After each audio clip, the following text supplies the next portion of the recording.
I happened to be the first in my class.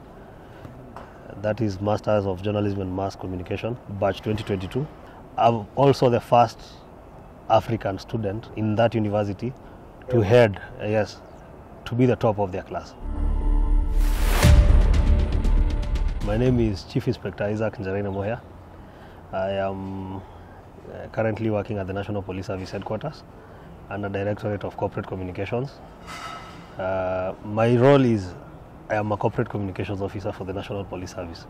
Our work is basically to put out a good image of the police.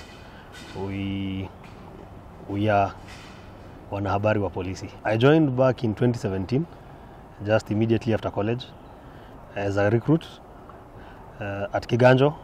Soon after recruit training, I was posted in a forward area, a hardship area. So given the requirement of such a deployment, I was taken for another training at GSU field training camp in Magadi. And immediately after, I was posted in Elgeyo Marakwet, Tot police station. That was my first posting as a police constable. When you join the service as a graduate, you have the purview of going for promotional training to be an inspector of police. Now that I joined as a graduate, after 4 years of service, I went for promotional course to be an inspector of police, and that is how I got now to go through the ranks. And soon afterwards, then not soon, but after a period of 3 years, in every 3 years you should go to the next rank, but that is based on availability of the post and such things. Nilizaliwa Mombasa, Kisauni to be precise. My father was working in Mombasa, and my mother was teaching there. So I went through education there. I was schooling at Kisauni Baptist Primary School. That was my first school. Then soon afterwards, my father passed on when I was a young boy. So we had to relocate back to the village, normal to any African home. So we came back to the village, Kidongori, where I went to school at Mudhande Primary School. It's my local school at home. My mom actually still teaches there. At class 6 and 7, I went back to Mombasa. I went through St. Michael's Academy, Kisauni. That is where I did my KCP in 2008. Soon afterwards, I got an invitation to join Moi Forces Academy, Mombasa. And I can say that maybe that is where I started this urge to be an officer or to serve the government, serve the service. In 2013, I joined university, Chuka University, to study criminology and security studies. During my university time and also immediately after university, I was running some businesses. I remember during my university time, my mother gave me a sum of 5,000 shillings when I was a first year. I got some perfumes here from Dubois Road. We call it Dubois. Yeah. I used to sell those perfumes in university and get an extra cash. And also during long holidays, there was one long holiday that I never came home. I went, and there was this lady, she was starting a new business. She was opening a shoe shine place, and she was also running a toilet. This is in Chuka town in Meru. So I went there.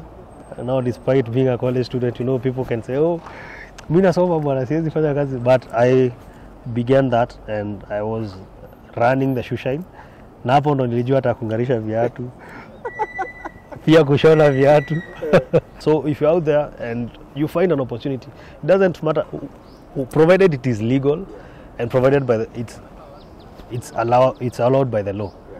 You do it. During my entire time in university, I used to look for adverts. Whenever they had adverts that they want to employ so and so. And actually this can also be informed by me taking criminology as a course. It was my first degree in the university, and I was so passionate about policing, matters rehabilitation, matters fighting crime. Back in 2022, late 2021, 2022 early, there was an advert that was put up by the Ministry of Education that there's a scholarship to go to India to study degree, masters and PhDs.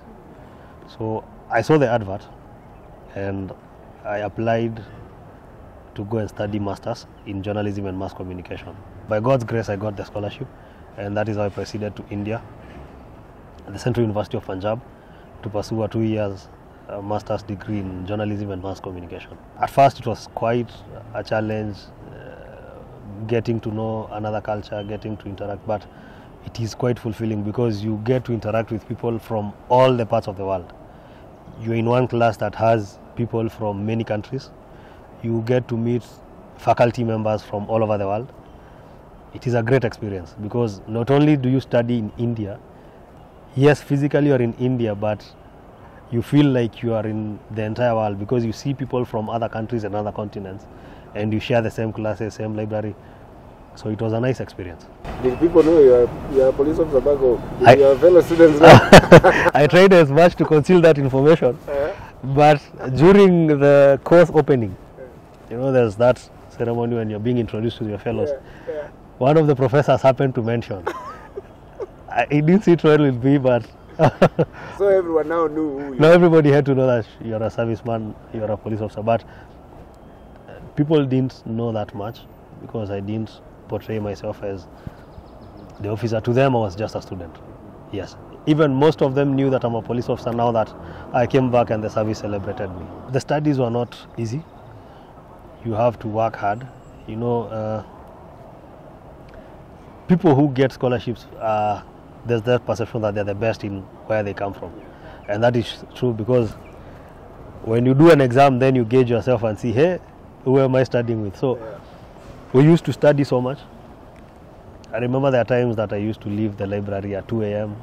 I happened to be the first in my class. That is Masters of Journalism and Mass Communication, batch 2022.